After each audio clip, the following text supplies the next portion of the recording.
You're watching Good Morning Nigeria, and before we commence our conversation, let's take this background report by Oyeyemi Ajayi. The windfall tax is a tax levied on an unforeseen or unexpectedly large profits, especially one regarded to be excessive or unfairly obtained. It is a surtax imposed by governments on businesses and economic sectors that have benefited from economic expansion. Companies and industrial sectors that can be subject to windfall taxes are those with massive increases in profits, generally due to situations such as wartime, commodities, shortages, and other situations and events that drive up prices. Individuals may also be taxed on windfalls, such as those from inheritances or lottery winnings. On July 17, the National Assembly reviewed the President's request on the amendment of the 2023 Finance Act to impose a one-time windfall tax of 50% on banks' forex gains. Exactly July 23, the bill was passed with the increase of the windfall tax to 70% with retroactive application from January 1, 2023. President Bola Tinubu said the windfall tax will be used to finance infrastructural projects, education and healthcare, amongst others. Now, many who commended these developments said the one-off levy will help the government to stabilize the economy and redistribute wealth, as the new tax policy will help to address the widening fiscal deficit and bolster national revenue amidst ongoing economic challenges. It is as well believed that the new policy will settle the overlapping tax responsibilities in many sectors.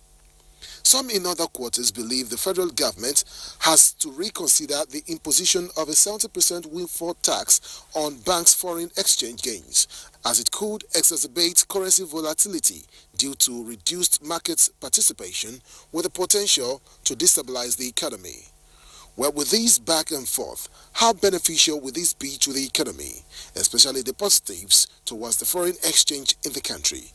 Our guests will be answering these and more questions shortly.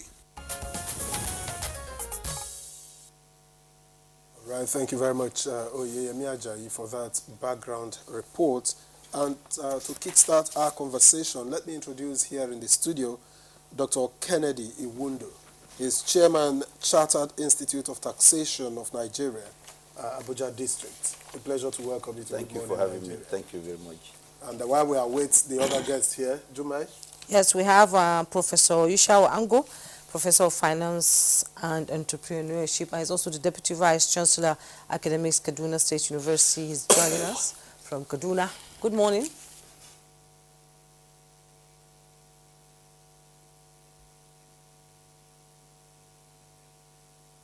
Good morning. Thank you very much for having me. And we're expecting to be joined by, yes, Professor Ken Ife. He's a development economist and economic policy expert. He'll be joining us via Zoom. We're expecting his network to be better so that we can bring him into the conversation. All right. In the meantime, we'll begin from here in the studio. It's good we have a taxation man. I'm sure you'll be pro-tax. So we'll be asking you, break down for us what the windfall tax is, the current one. I know windfall tax could be in several areas, but there is an incumbent one on banks. What is it about, and why do you think it becomes necessary at this time? Okay, thank you. Generally, windfall tax is when companies make abnormal profits, unusual profit, excessive profit. Profit in the sense that your cost remains the same while the profit keep going high and high and high. And you are aware that banks made a lot of profit from foreign exchange transactions, especially from May, when the president took over and floated the naira. You can imagine a bank that has millions of dollars. As at the time the naira was around 700 or 750. And at the point, they are still selling those forex up to the time it was up to 1,005. Even there was time it was closing to 19. Almost 2,000. Almost 2,000. Imagine a bank that has the enormous forex at the old rate and closing to 2,000. There's a lot of money. In fact, it was reported that some banks made up to 800 billion and so on. So I think federal government want to apply that Windfall tax to say, let's get some money from these banks and they use it to run the economy. I think they are using Windfall tax a form of economic recovery. You know, so the idea of the Windfall tax is that the manufacturing sectors made so many losses because of fluctuation in the forex. So many manufacturing companies were at loss, and the federal government indirectly or directly lost so much company income tax coming from the manufacturing sector, because there are so many manufacturing companies who filed returns this year claiming foreign exchange losses, realized foreign. It was estimated that manufacturing company lost about 1.7 trillion as a result of foreign exchange fluctuations. And this loss, who is making the gain? Is the banks. So I think that's why federal government are coming to the banks to say, see, you've made excess profit, unusual profit, and we have right to charge you a windfall tax. However, there are some issues. The issues there is that people are accusing federal government, you don't charge windfall tax retroactively. It is wrong. These banks must have declared their profit for 2023. You have to anticipate it. Yes, pay everything off, pay their company income tax, pay education tax, pay VAT, pay all the necessary taxes, NSENI, NIDA, and then you are coming back to collect money from them. But the global practice is that windfall taxes are being applied in retrospect. In UK, windfall taxes are being applied retroactively. However, I have a problem with the High Court decision 2 years ago. A company called Akugas took the Federal Inland Revenue Service to court. And the Federal High Court in Abuja ruled that Finance Act cannot be applied in retrospect. I doubt if that particular decision has been vacated by the higher court. So it said Finance Act cannot be applied in retrospect, retroactively. Now, if you look at the 2023 Finance Act, it was signed into law, had been issued by the former president, Muhammad Buhari. And he said that the implementation of that Finance Act will start from May 2023. Yes. When President Tinubu came on board, he varied the implementation of that Finance Act. Say, no, it will start from September. Our tax policy says whenever there is a new tax law, the people should be given 90 days minimum to look at the law before implementation. So he varied the implementation of 2023 Finance Act from May to September. So what I'm looking at is that can banks make a case to say the implementation of 2023 Finance Act started in September. Therefore, windfall taxes, if you want to apply it, is from September to December. Or the Finance Act came into implementation May, had been issued by the former president. If you want to apply it, you can start from May. The profit will be made from May to December. Okay. But now you can see that he said the Finance Act, they say they apply from January to December. Yes, that's what they said. Exactly. Back to 2023 January. Exactly. And waiting to some of the banks so this is just they've already filed their returns tax, and all they've that. done yes. all that, and then it's a controversy that is going back and forth Exactly, between the banks yes, and the federal government. Let's now bring in Professor Yushao Ango into the conversation. You've listened to the opening comment of the chairman of the Institute of Chartered of Taxation of Nigeria, that is Dr. Kennedy Nwodu. And can you tell us, in your own opinion, the rationale behind the tax proposal? And it was 50%. Now the Senate have jacked it up to 70%. What would you suggest as the workability and how can it benefit Nigeria and Nigerians at the same time? Because Nigerians are listening to what is going on now.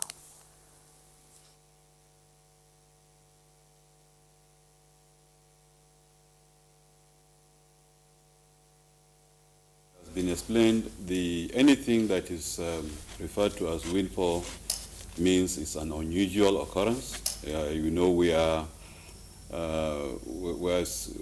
passing through a situation whereby banks have been able to make so much amount of money in terms of profit, which is not within their normal day-to-day business.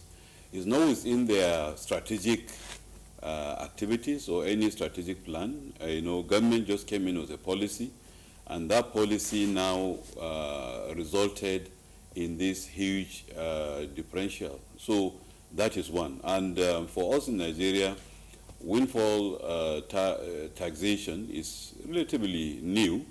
It's uncommon. It has not been applied much, but globally the practice is very common, and it has happened especially in recent times with COVID-19. The COVID-19 resulted in shutting down of the global economy, but then at the same time, some companies like in telecommunications were now made a lot of money because people were at home and they were making calls. And in some countries, windfall taxes were applied to such.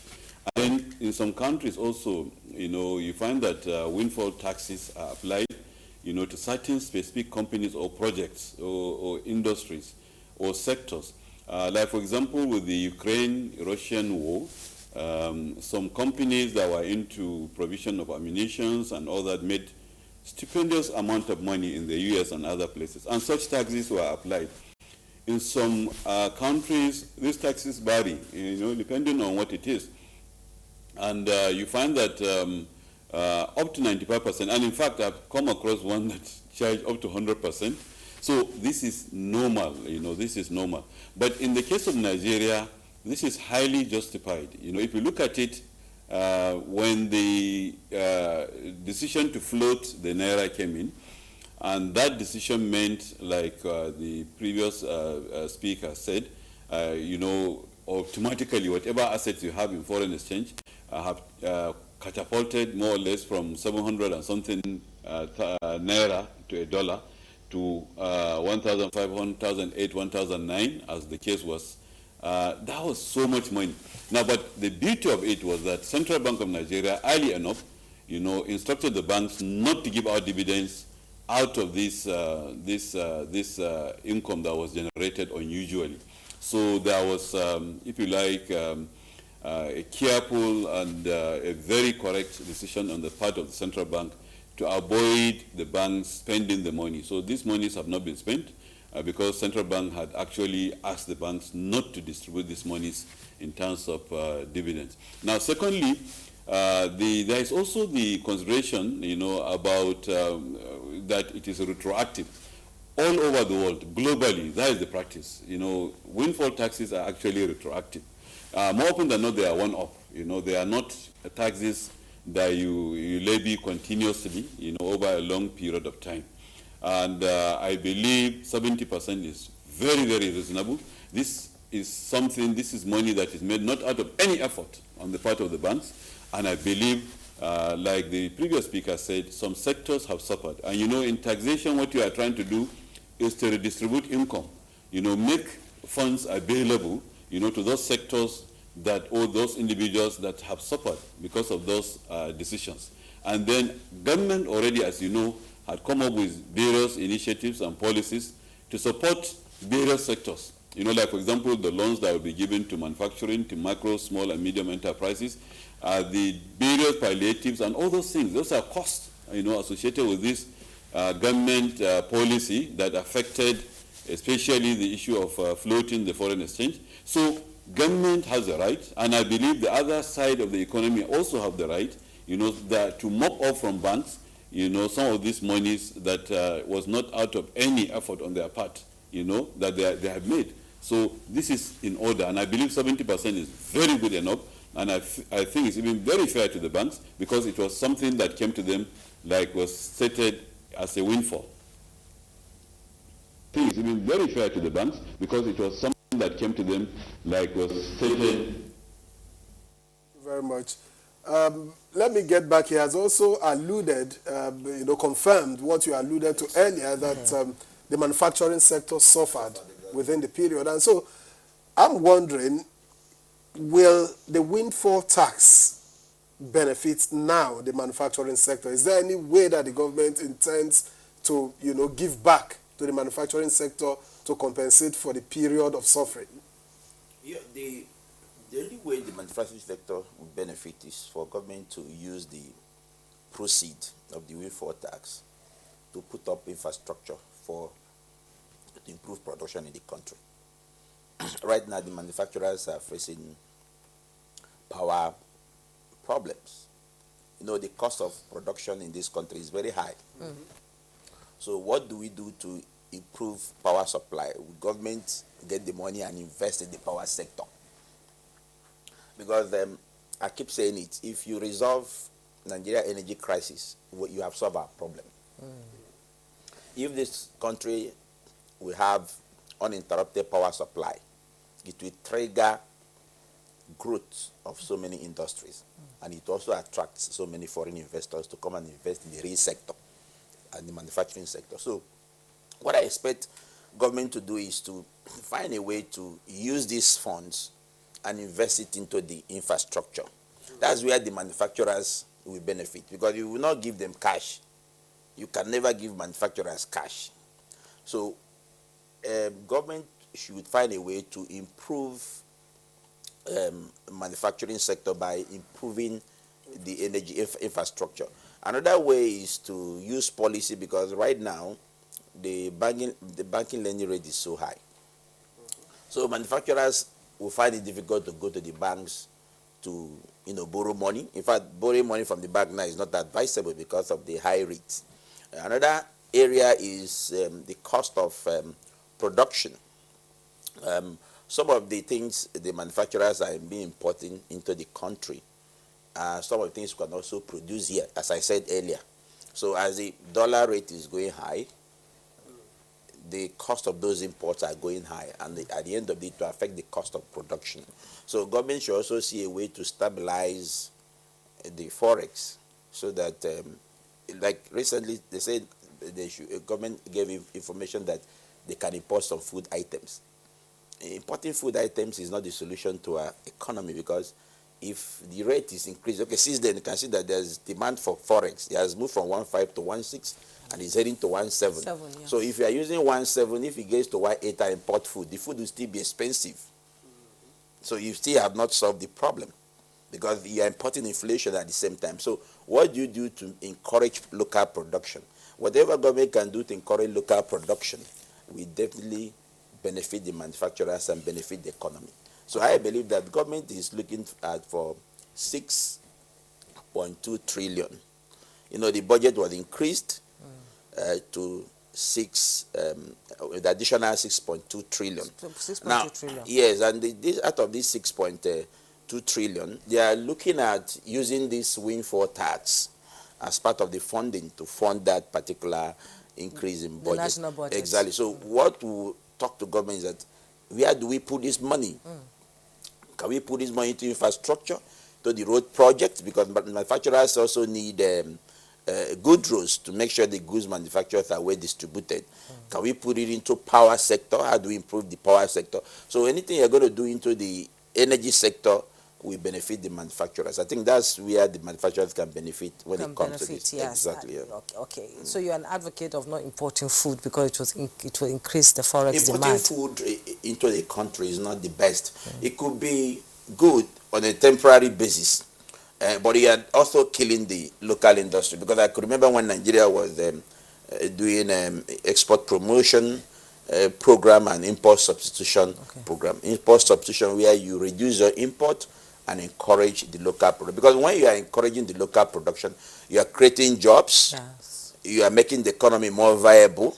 But when you are importing food into the country, you are rather killing jobs in the country. Many Nigerians are leaving this country to go and work abroad. Where are they working abroad? Because the availability of industries abroad. Yes. If they are work here, Of course, if there's If we have a lot more of, industries, exactly, yeah, then if there's a lot of industries in the country, the Japa phenomenon will yeah, sort of because they reduce. don't have what they're doing, so they have to go where there is industries. Okay, let's bring in Professor Ishao and go into the conversation. They say it's a one-off.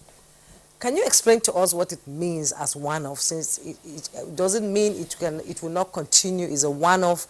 I need to understand that.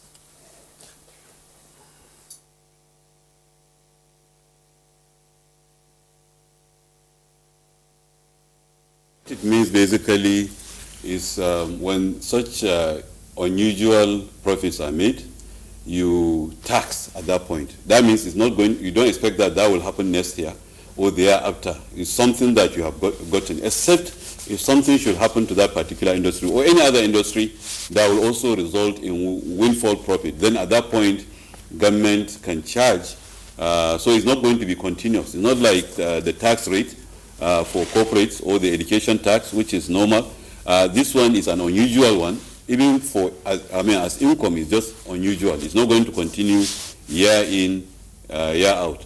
And Juma, I want to thank Dr. Kennedy Undu, for agreeing with me. You remember when we discussed the matter of importing or opening the window for imports, I was in the minority, more or less, The other speakers thought it is better to import. Already it's good that I'm getting some support in this direction. So the fact that it's one-off means it's only for this year, and of course it can happen next year if something should happen again to this particular sector or to any other sector. It's a good introduction to the economy generally. Or to any other sector.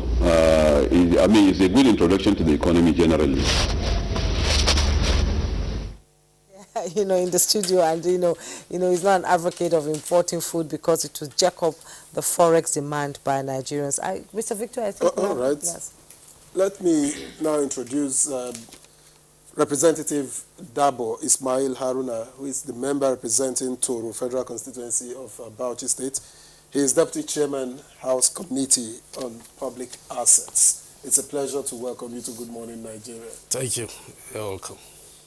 Well, and we're also being joined by Professor Ken. Yes. Okay, Professor Ken Ife, who we earlier introduced, has also joined us via Zoom. Prof, thank you for joining us on Good Morning Nigeria. Thank you for having me. All right, let me stay with the rep member now. This proposal, originally this proposal was 50%. It is the National Assembly saying it should be 70%. What's the rationale, for this? Okay, well, if you look at the Finance Act that come about, the windfall tax is a tax that is being to support the infrastructure that we have in the nation. And aside from infrastructure, you look at our health sector and so many other sectors that have defect. Government now said, okay, we can come up with something that can not have direct negative maybe impact or feelings on the citizens. This time around, let's look at the financial institutions and look at what they are doing in terms of revenue generation that is not being taxed by government. And one of those revenues that the commercial banks or financial institutions are generating is through the windfall tax, that government are not actually looking into that. And it's a very serious sector or income for the commercial banks and other financial institutions that are making today billions of naira as revenue. Through the difference is an unexpected profit that the financial institutions are making. So government said now, okay, we can actually tax all this. You have not planned for this profit. Is a difference in the effects through their transactions, international transactions, and domestic transactions. So we at the National Assembly, we said, fine, this Finance Act, we need to amend it which we have done it, and we said up to 70. yes. We says why not 40, and you move from 50 to 70 instead. Yes. Why? Because it's funds that are coming that even the financial institution, they did not project. It's not a proposed or a expected revenue. Yeah. It's just a revenue. It's just a profit that came as a result of difference in the forex. So now government is saying, no, you can't just take that. You can take 30%, then government will take 70% because of the economic situation we are in Nigeria. And that's what the National Assembly have concluded on. So and they passed the act. It's not the government saying 70%. It's not the government saying 50%, because government proposed 50. Yes. National Assembly said 70. And that's why I'm asking, why did you have to jack up from where government proposed? Okay, I told you it's an executive bill. Every finance act is an executive bill. It is now the responsibility of the National Assembly to look into it and make the best for Nigerians. And that is what we have done. Since they are the representatives We are the representatives of the people. And even the 70%, if they take 30%, check the books. These monies will come in billions. So 30% that we have agreed for them to take is a bonus to them. 70% should go into education, into health sector, into infrastructure development, and into security, and so many other things that are bothering this country. Yes, indeed. Thank you so much for that. Let's bring in Professor Ken Ife into the conversation. From 50% jacked up to 70%, banks are concerned because they feel that, they've already settled their liability for the year 2023 financial year, and they feel they might lose investors because of this one-off tax, one-off tax that has been announced by the federal government. So what do you think? Is their concern justified? Well, the commercial banks, they have a point, actually. Because don't forget that the windfall tax, though unexpected and they didn't quite work for it, but you could have gone the other way around. If we revalued, then they would have had to lose money. But here we devalued and they gained on the naira valuation. I'm not arguing that they should have it all by themselves, but I think whichever way it goes, I want government to look at equity, justice, and fairness in how they are going to apply that money. First of all, what is the origin of that money? It originates from the transactions of the private sector with the banks. It also originates from diaspora remittances that are also passing through the IMTU and the banks and such things. When the major customer, which are the private sector, is suffering and they are posting almost 2 trillion naira loss, then you have to consider that they have to be part of that equation. We've now known that central bank is withdrawing domestic finance intervention, which used to give single-digit interest rate to the manufacturing sector. Because the manufacturing sector that actually demands a lot of this money to import goods for their raw materials, and that's by way of letter of credit and all of that stuff. So there should be a way, they must be part of the solution. So you have to allocate something that will help them. I'm not saying you should allocate it to import of anything, no. If you look at the banks themselves, 5% of their pre-tax profit goes to MSME fund, which is good gesture. But over the last few years, the hundreds of thousands of people have actually succeeded in their AGSMIS program to get grant or to get loan. But they haven't been able to fund those loans because they bought a national theater and they voted money to refurbish it. So they were waiting and waiting and waiting for years. This is an opportunity to say, okay, if we are going to take windfall tax, please let some of that money go and replenish the MSME development fund, which the banks are already engaged in funding. So that is one way in which you can bring a little succor to the MSME community that are suffering from all the economic situation. And then, of course, you can say, okay, some part of it can go to infrastructure, but which infrastructure? The critical infrastructure for the manufacturing sector is energy. 77% of the community says that energy is the critical factor for them. So we should be pushing that money into energy and not push it anywhere, anything called infrastructure, so that it helps also build the resilience in the same sector that is generating the fund. So some of those, and also be mindful of the fact that we need to consult with the banks. I wasn't happy when the House were saying that, oh, since the bank didn't come attend the hearing, and then it's presumed that they have accepted to it. If they don't come, Mohammed doesn't go to the mountain can go to Mohammed. It's good to, you don't punish success. You just encourage it and then let them have a buy-in. After all, they have, since 2005, brought in investment of over $200 billion into our economy. But it's not to say that the government hasn't helped them. We have helped them during the era of Sanusi, when we had a whirlwind from 2005 or 2008 from American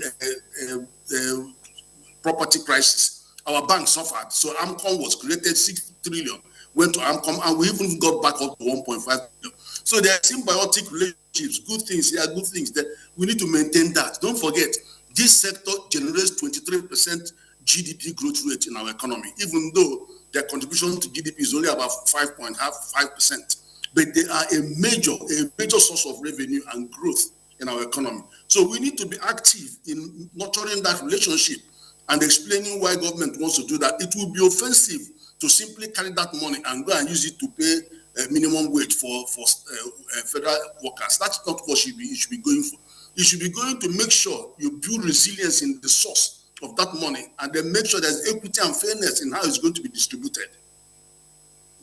Professor Ken, thank you very much for your contribution. And I think that Dr.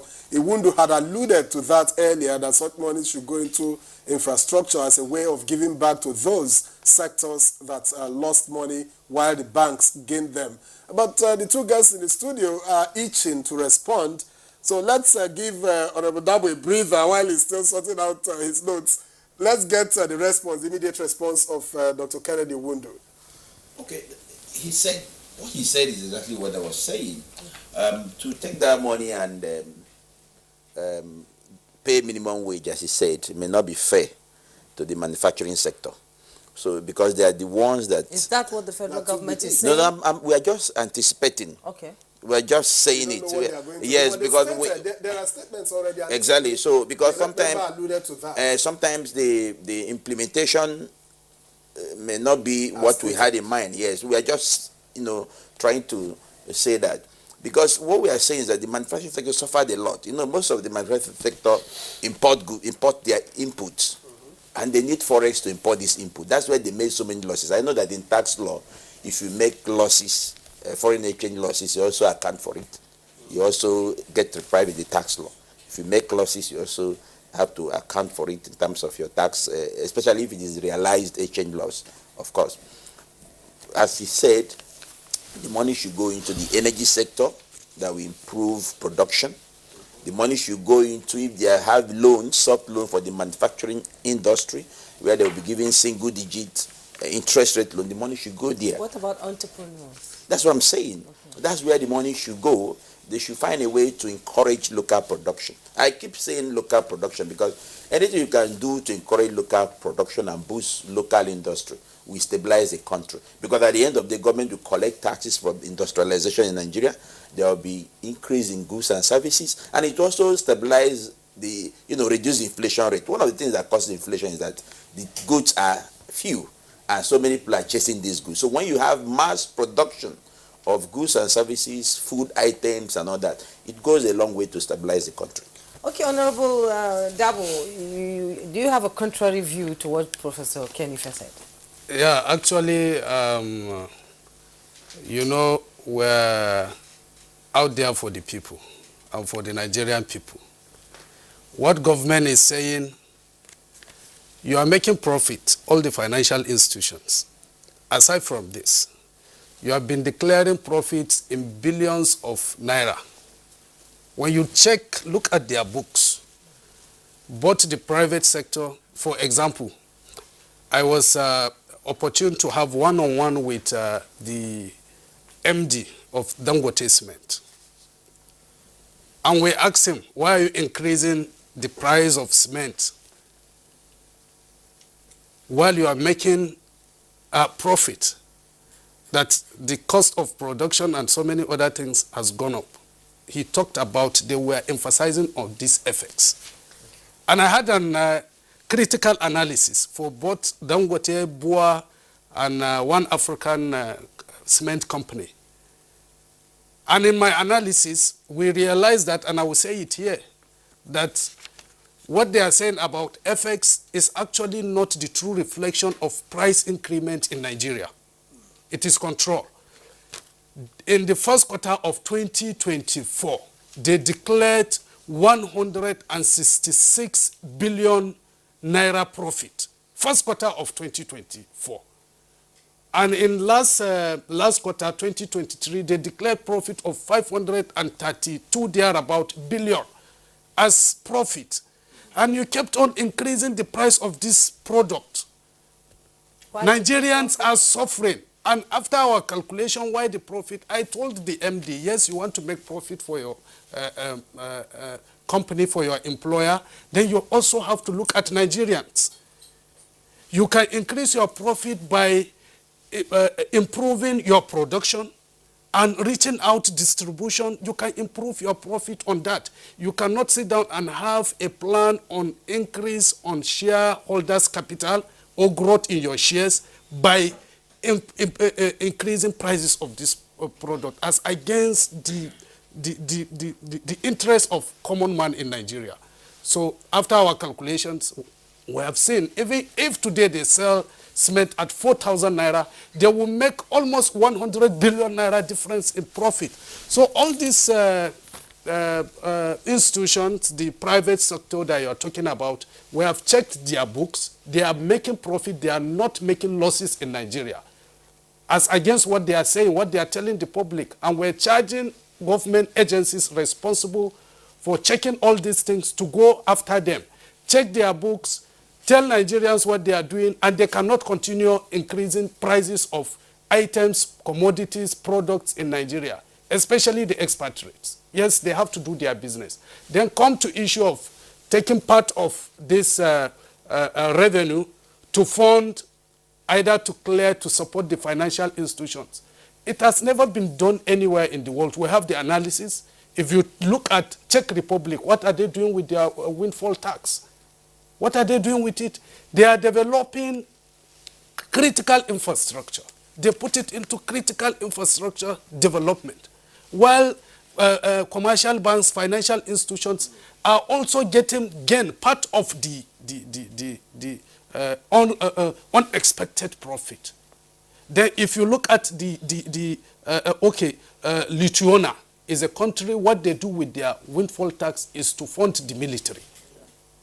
Is to fund the military. You come down to UK, what UK is doing is not to everybody, is to support the small businesses to perform better and to create more jobs for their citizens. So come down to Nigeria. Our case is so peculiar from all these nations. You know our problems today. Yeah. And what is happening now in the country. And the government is trying to say, okay, this time around, we are not taxing the citizens. Meanwhile, we have this window. Nigerians should also rest with all these taxes of this, of that, of this. Now, with this window, we can have a serious inflow for the government to develop our health sector. When you don't have hospitals working in Nigeria, you are expecting government to take this money again back to financial institutions to clear their debts, to support them to do better, so that they will make more profit on top of Nigerians. We are saying no to that. We at the parliament. When you look at our roads today, our roads are so terrible, so bad, that we need funds to fix them. If you look at our educational sector, look at what is happening in education. The universities are always going on strike. They need better infrastructure. They need better things to work with. We have to put all those monies into those sectors to develop our own system. While they make their profit, it is a business. It's an entity. When they declare profit, they don't declare it to Nigerians. And we will not take that at the parliament. And when you look at the Amendment Act, the Finance Act that has been amended by us, both Senate and the House of Representatives, we said it should start from 2023 because the money is there. They have made this money in billions of naira. Go and check. And they have to remit it. But they say they've settled their liability for 2023. Settling liability while you have profit that you have not declared, you have still not settled your liability. You cannot settle liability with undeclared profit. So all those profits will also ask the Finance Committee in the National Assembly to interact more with Finance and the FIRS to check all those financial institutions to ensure compliance, that they have done the needful. All right, but you know, the difference, these things are laudable. You drew analogy from Czech Republic to the UK and all of those. It's good. But the challenge usually is that when you say you will do this, oftentimes the citizens don't see it done. Implementation is always a challenge for Nigeria. And so there is this suspicion, oh, after getting all this windfall tax, will they really plow it back into infrastructure, into this and that? Because if at the end of the day, getting the windfall tax and then you don't see power improve, you don't see infrastructure improve, you don't see roads improved, questions should be asked. Where is the windfall tax? Okay, let me give you an example.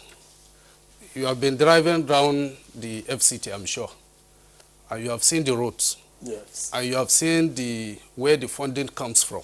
You see Suk 1, 2, 3, and so on. Skook has been there. Skook. You understand? Skook is a financial system to fund and support our infrastructure. And when government got those monies and approval, you have seen it. And government is using it judiciously. What we're saying, it's not all the system that has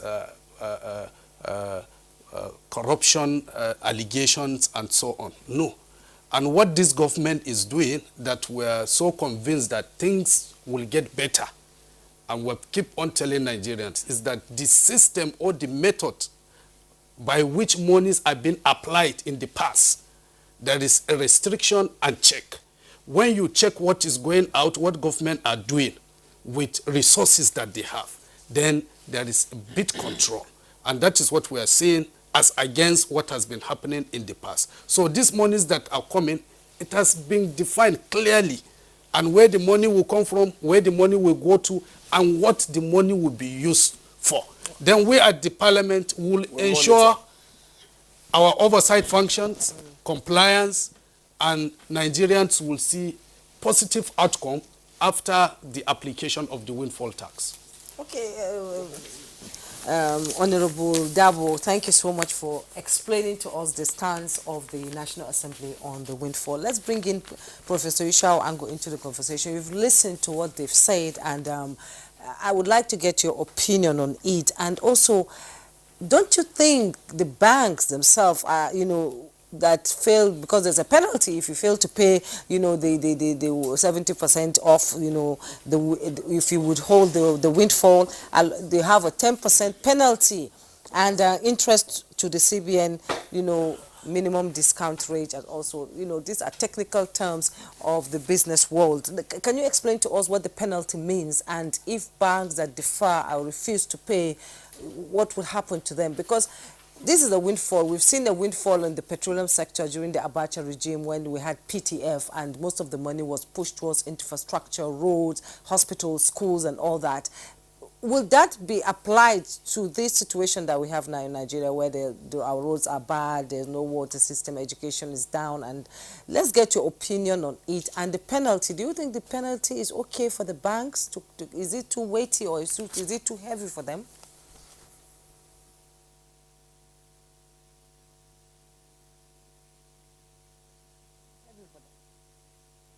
Very much for the so many questions put into one. Let me try and attempt to answer them. First of all, my reaction to the various submissions is that, especially the submission by Honorable Dabo, is that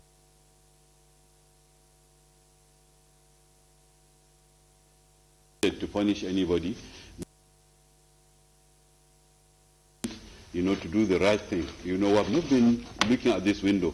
If you remember, a major problem of this country is the issue of revenue. We are short on revenue, and we should, as much as possible, identify, and I thank the National Assembly for doing this, identifying where there are loopholes. Rather than 50%, they say 70%. Not to punish the banks. We understand how strategic banks are to the economy, but the bank. Well, I think there's a problem out there. Let's bring Professor Ken if he's there to react to the questions that I threw to Professor Ishao Ango. How UK treats their windfall tax by allocating the growth to MSME development is correct. But on our own, we even have a more persuasive case because this money is generated by their own activity. And then they are no longer getting funding. CBN has withdrawn. And I've been talking to government since last year to bring in consumer credit. I haven't seen that happen yet. So don't fritter away resources that can help rebalance the economy. And then all this time that anything that comes, you want to throw it away and share it to everybody. The people that are legitimately entitled to this money, apart from the MSME, is the general public that have been paying inflation tax. So I can understand any social inclusion agenda that looks at them and includes them, yes, because they've been paying tax, and that tax is inflation tax. So I accept that. But don't use generalized infrastructure. Go to power. This is what that particular sector needs. If you want to help put something in agriculture, focus it in the import substitution so that they can import less raw materials into the country. So you have to have targeted intervention, and not anytime you have money, you can't even build general infrastructure from windfall tax. We have structured way. PPP is one way of doing this. You borrow money from various development platforms. You also have government money that have. So these are regular infrastructure. But I'm saying that should you go to infrastructure to focus on power, please. Don't fritter this money away because it doesn't come again very soon. So we are very judicious in the way we apply any of these resources, rather than throw them out to the wind, and people continue to suffer in the various segments that are critical in raising this revenue.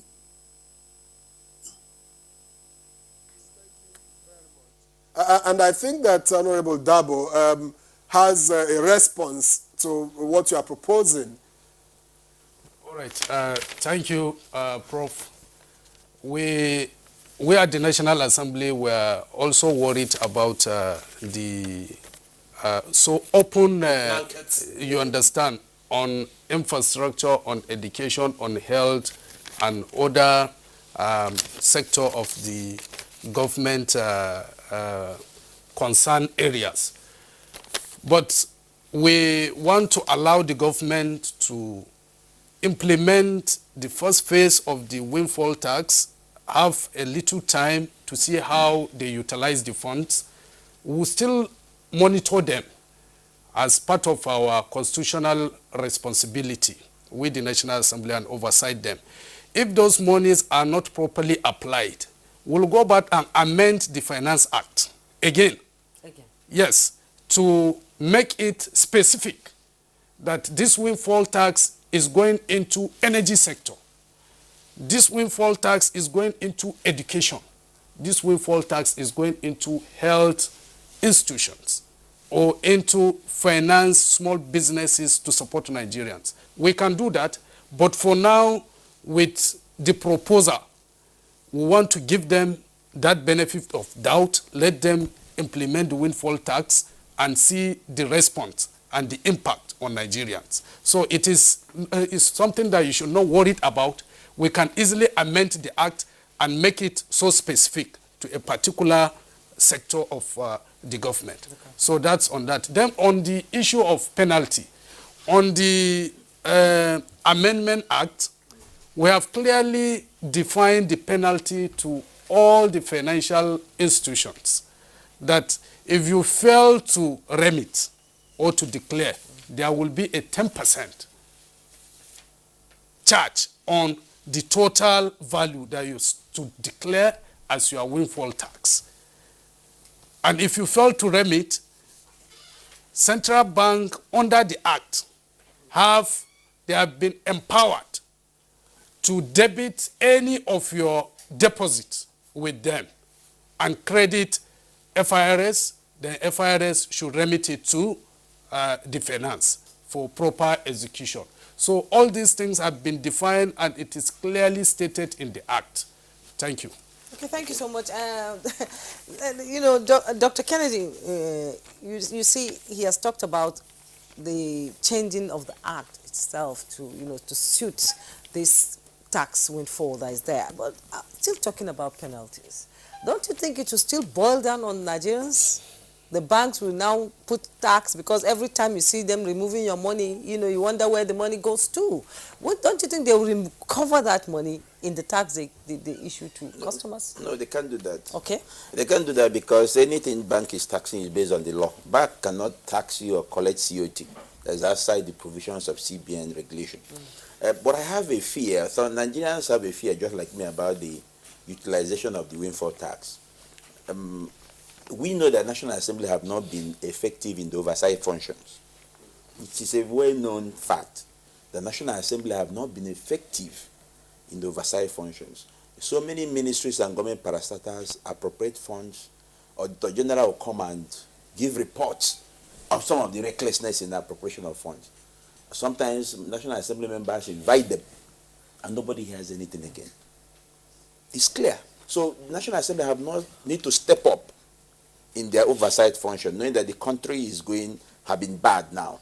Then another fear we have is that I don't know whether the Act empowered the federal government to use the windfall tax alone.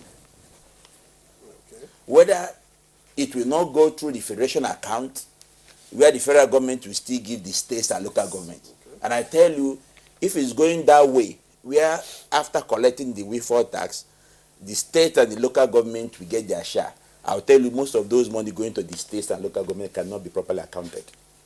But the local government have autonomy. No, I'm saying it. In revenue allocation in Nigeria, the little money that is easily accountable is the one of federal government. The governors have not been accountable. And I'm saying it with every sense of responsibility. The governors have not been accountable. And they have subjected the state assemblies to their whims and caprices. So if you are sharing these windfall tax to states and local government, it's also a worry to Nigerians. It's easy for us to easily talk to the federal government that's more effectiveness in federal using consolidated revenue fund to address some national issue supported by the National Assembly, even though we say there's loophole in their oversight. But the states are the worst. They're the worst. So we want them also to say, if you are sharing this money, will you make it federal government alone to allocate it? Or if the money comes and the federal government is to give to state and local government, we'll come back to basis because the bulk of the money, if it goes to the states and local government, we are going to have a problem of accountability. So this is the Nigerian fear. And again, federal government also, I know that the state must also fight. If the federal government makes a law to say the windfall tax comes to federal government alone, the state must also fight. The state governors come together to fight. Say, no, you're not going to take this money alone. You're going to give us our own share. And I tell you, if the federal government gives the states their own share, we are happy that the Supreme Court ruled that the local government should be, have financial autonomy. We're happy about that. And we expect that will improve service delivery in the local government areas. So this is exactly some of the apprehension we're having in the utilization of windfall tax. Okay, on.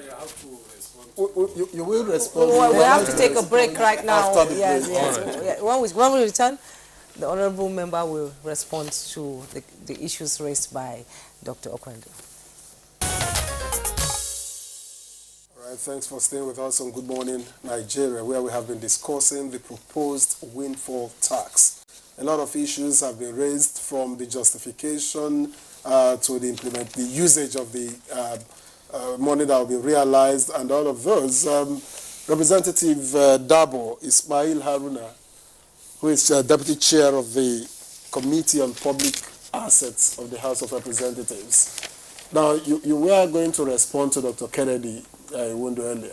Yeah, thank you. Well, Dr. Kennedy have raised some points which I want to make clarifications on them. First of all, we in the National Assembly, that is the Parliament, By constitution, we are to oversight all the functions of government, including implementations of projects. We budget, we check what we budget, whether it has been in compliance with what is in the Appropriation Act. But when you said we don't carry out our oversight functions as expected, I think you are not being so much fair to the Parliament. Let me give you an example. We must not come out and publicly indict Nigerians that are charged with responsibility of managing the nation resources. We have institutions in this country.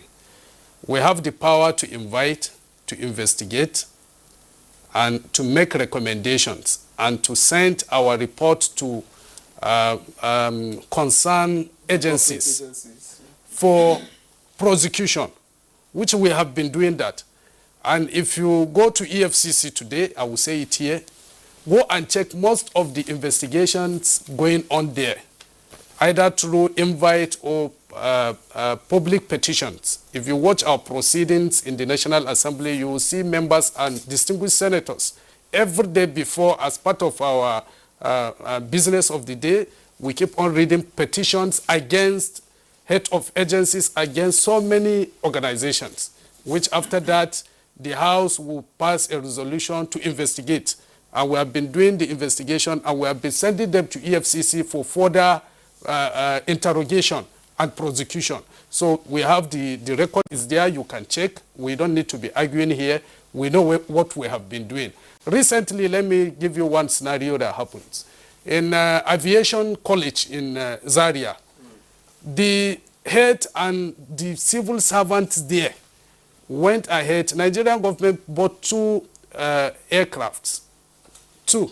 Bell helicopters. Bell helicopters to train Nigerians on aviation, being experts and so on. These people went ahead to, they have never used the helicopters. Nigerian government bought those helicopters in millions of dollars. When they came, they decided to auction it, to sell it out. And they have succeeded in doing that. We have the EFCC, the ICPC, and we have the police, DSS, and so on, while they are doing their job. But it is the National Assembly that took it up, that yes, we cannot agree to this. We have to investigate. And as I'm telling you now, we have investigated the situation. They actually sold those helicopters at giveaway price in millions of dollars. And if I tell you how much they sold, they auctioned those helicopters, you will not be happy with the country. But we are on it. We investigated. If you look at it, the day we concluded the investigation, because I was part of the committee that looked into the matter, immediately we finished, we asked the sergeant, because we investigate them under oath. And we found out that all that they were telling us, it was a lie. So the sergeant at arms, they arrested them there with the police. From there, they took them for proper statement, and from there to the EFCC. You can see what we have been doing. And the Minister of Aviation testified that the helicopters are in the US now. But we are planning they must bring it back to Nigeria so that Nigerians can use it. This is part of the responsibility, the work we have been doing in the National Assembly. And come to the budget implementation, we go around oversight functions to see before we appropriate. We have to see what you have used that money for. And you can actually see what the government is doing. Maybe not 100% funded. You will see projects ongoing. When you don't have 100% funding because of the revenue shortage, then you don't blame the National Assembly. When you come back next budget, we'll look at, okay, what is the difference? What do you need? We'll look at inflation. We'll look at all other factors. We build it up, then we make your budget. Go and continue with what you are doing. So that is what the National Assembly is actually doing. So on that, I think it's very clear to you Then the share of resources that you talk about from this windfall tax, whether the local government will still, or the governors will put eyes and so on. Look at our system. We have a structure in this country, how resources are being spent. We have the laws, we know how to apply it. But on this particular matter, the Act has clearly stated what the money will be used for. So why are you so worried? If today government is implementing infrastructural programs, it will cost across the entire nation.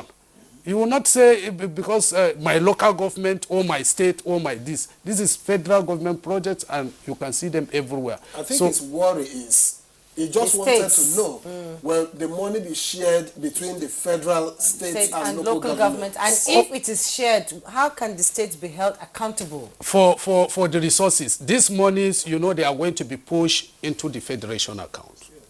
When this money comes, but it is clearly defined. It's just like other revenues that you get, the ITF, you know where ITF is going. The laws is there. And the state governors, they know what, how ITF applied in terms of spendings. When you look at so many educational funds and so on, different sector of how they spend and utilize the funds that they get. So on this matter, I don't see the state governors coming in to distract what the Act have clearly stated.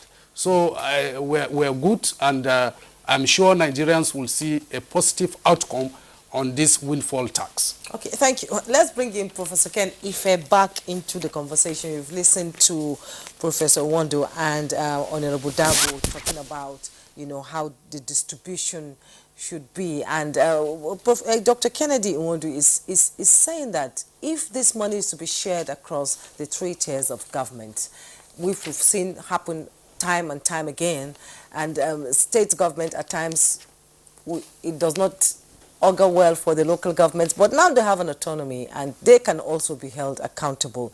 So the spread of this windfall that is coming from the 70% to the federal government, do you think, in your own opinion, that the federal government should do the implementation process themselves, or do you think this distribution across the 3 tiers of government should be done? Whatever happens to federal account goes into story whether you want to change it. It has already been decided. But let me tell you why I don't want to knock National Assembly. I want to encourage them to complete the job. Year on year, the federal government will bring the bill and the budget. You always go away and scrutinize this budget. You will find things that you think ought to receive more attention. You just go and deal with that by increasing the benchmark price for food and generate a surplus, and you apply that to those areas you think need to be. That is your tradition. Now you are departing from that. And they need more attention, and you increase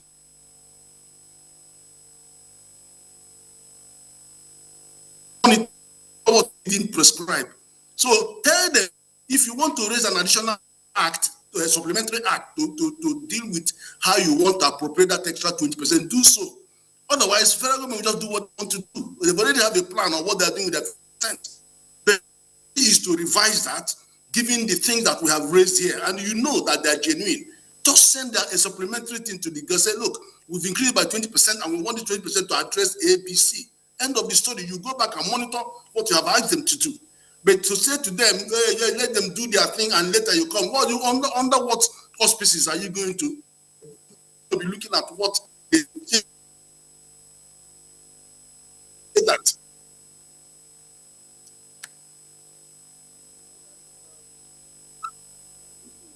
Lost his signal there, but then he's made his point that if you want to direct how these monies will be utilized, you should just go ahead and do it. And not wait for them to deploy first, because by the time you wait for the federal government to deploy, then what's left by the time you're intervening to say, okay, no, let's now do this. By the time you go through the process of amending the law and all of that, perhaps all the windfall tax would have been gone. But let's get back to, do we have Kaduna set? Yes, it's ready, I think. All right, let's get to Professor Yushao Ango in Kaduna State. I'm sure you've had the benefit of listening to all the contributions from the studio and outside of it. What's your take on utilization of the funds? Should there be specific sectors to be addressed? Now, energy sector power always comes to play because, like Dr. Ewundu puts it, if the power sector is dealt with and taken care of, almost all Nigeria's problem is taken care of. You can talk about industry. Industry will bring jobs and all of it.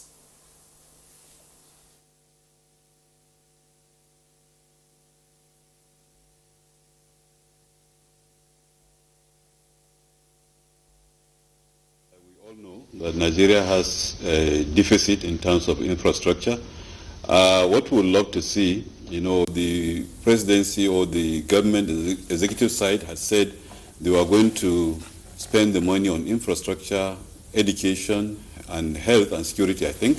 Now, I hope it will be more specific, and instead of targeting or approaching so many sectors all at the same time, I hope we can devote the money, clearly into one sector and then make an impact. We have seen what the PTF did during the Abuja time.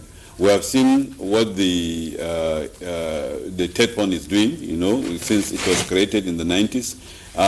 Some of those impacts are being felt globally, all over the country now.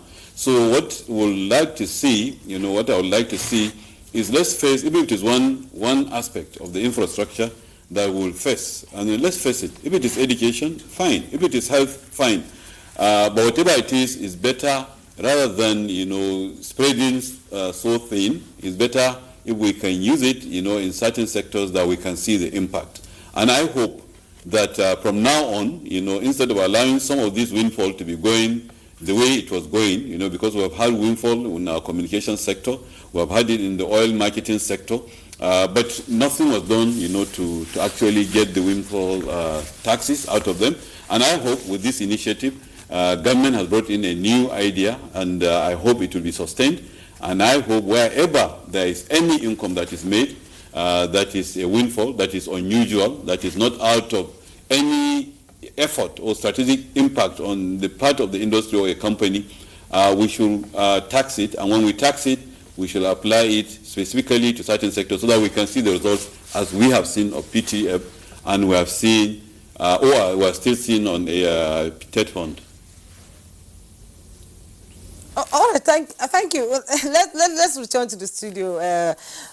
Dr. Okwando, you've raised a lot of issues, how the implementation should be done. But one thing we've always had a problem with this in this country is implementation.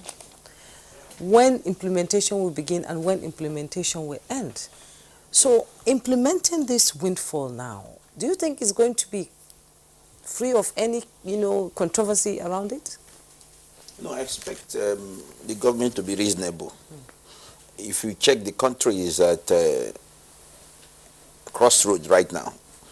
There's what is going on to say, is it August 1st? They say there's a protest of hardship. 10 days of rage. Exactly. So, in a country where people want to go and protest on hardship, it's not a time you get this kind of money and spend it anyhow. There should be accountability. In taxation, there's what we call tax transparency. And tax transparency means individuals and companies should transparently declare their income and pay their taxes. It has two legs. The other leg is that the government should spend the taxpayers' money transparently by being accountable of how that money is being spent. We have never had that high level of accountability of our resources, and that's why many people don't want to pay tax. Yes, I have to be very clear. We have never had, both at local government, both at state. Federal is even better than state and local government. I keep telling people, federal government is far better, because if the 36 states government are working, this country will be right. That's the truth. So there should be proper and efficient accountability of this fund. So we don't need to, have a doubt that government will not utilize this fund. I'm very optimistic that this windfall tax will be effectively utilized. There will be accountability of it because the president really wants things to work. He really wants things to work. And again, we also have to ensure that, because in the past, one of the things that shows that we don't have accountability in the resources is that there are so many abandoned projects. There are so many abandoned projects. Because if there's effective accountability and utilization, we won't be having so much abandoned government projects. So we should tie the whatever we receive to a project. We should check when will this project start, when will it stop, how much will it cost to do this project. You don't just start a project with some money and at a point you couldn't finish it, you abandon it. And we have a situation both at the federal, state level where new government comes in place, they will abandon the old project and start their own without completing what their predecessors must have done. So I believe, and I'm very optimistic because of the situation of the country, that this windfall tax will be utilized and there will be accountability for it. All right. Thank you very much, Dr. Kennedy Wundu. Now, Representative Dabo, most of these things fall at the feet of the National Assembly. How successful this windfall tax turns out seems to be a lot dependent on the National Assembly. And how is the Assembly going to ensure that there is no failure, there are no lapses anywhere? Well, everybody seems to be saying, you know, it's better to focus in one area. Is it energy? Is it education? Is it health? Well, we have a list of areas that this windfall tax will be channeled to. Already, it's been defined. The government is focused, and we at the National Assembly, we looked into it, and we realized that those are the critical areas that we need intervention. But we can, if Nigerians said today, they have right to advise, to speak, because they are part of the government. We mentioned education, health, infrastructure, and power. You understand? If we are to limit it to a particular sector, not that we don't have where those monies are going to. It's clearly defined. So we have nothing to worry about. Then now, it is now the responsibility of the National Assembly to discharge their oversight functions as expected. How much you have generated, what have you done with the windfall tax income, what is the impact? If we look at it, okay, it is too, the percentage is not giving us the result that we actually are expecting from the after implementation. Then we'll go back and amend the act. It's as simple as that. Then by then we'll call, and when amending the act, the National Assembly will not just sit down and say, okay, we want to amend this act. We'll invite critical stakeholders for a public hearing. Let them come and make submissions. Okay, we are having this, and that is our tradition in the National Assembly. Before we make laws, before we amend, before we tamper with the Constitution, whatever, we invite critical stakeholders to make submission, and we ask you to come and speak to us, because we believe it's a collective, it's a government for all. So we'll go back to the drawing board and invite critical stakeholders, let them make submissions as against what we have. If it's not working, but we have to give the government chance to implement the windfall tax first. We can't sit down here and begin to say it's not going to work. We should be positive in our thinking and in our planning. Today they may decide to start with health sector. For the first year, second year they go into education, and so on and so forth. So you see the outcome. But when it's not working, the parliament is for Nigerians. When Nigerians complain, we listen and we do what they want. We don't just sit down and go with the executive. No, we are independent arm of government and we are for Nigerians. So for that, if it's not working, we'll go back to the drawing board, call for stakeholders. You are one of them, Dr. Kennedy. We'll invite you to the parliament to come and make your submission, and even the prof and Ango in Kaduna, all of them. Yes. so that they speak to us. We'll make things work in this country. We are all worried. You talk about the protest. Yes, Nigerians have, by constitution, we are allowed to protest. And Nigerians are saying, yes, we want to protest. But the situation, we are saying, even in the National Assembly, if you watch our last proceeding before the recess, we cut down our salaries to 50% to support in remedying the situation. Yeah. You understand? So that there will be social intervention from the government. We're saying we are with you because we are representing you. But we know our critical behavior in this country. You and I can also take part in the protest. But believe me, the moment we start that protest, it will be hijacked. This country will be turned into something else that even the people promoting the protest cannot even have place to sleep. We have been telling them, you will not drive the fancy car you are driving. They all have cars, good cars. If you see them just saying, come out for this protest, they are telling poor masses while they are lying down, they are sitting down in their houses. You will not see them at the front protesting. Those promoting this protest, that Nigerians will protest, I'm telling you, the youth. Right. So we are begging our people. We have been doing that at the constituency level, at the state level, at the national level. Please be patient. Things will get better. All right. We can't get it right the way we want to go about doing it. Thank you. Dabo Ismail Haruna, member representing Turu, Federal Constituency of Bauchi State, and Deputy Chairman, House Committee on Public Assets. It's been a pleasure having you on Good Morning Nigeria. Thank you. And then Dr. Kennedy Wundo, Chairman, Chartered Institute of Taxation of Nigeria, Abuja District. Thank you very much for your time and thoughts. Thank you for having me. We also had joining us on the program Professor Yushau Ango, who joined from our Kaduna studio, Professor of Finance and Deputy Vice Chancellor at the Kaduna State University. Thank you, Prof, for joining us on the program. And then we also had Professor Ken Ife, who is a development economist and economic policy expert. It was a pleasure to have your thoughts on the program. And that's Good Morning Nigeria for today. Thanks for joining us. Join us again tomorrow for another interesting topic. All right, and I'm Victor as well. See you again tomorrow.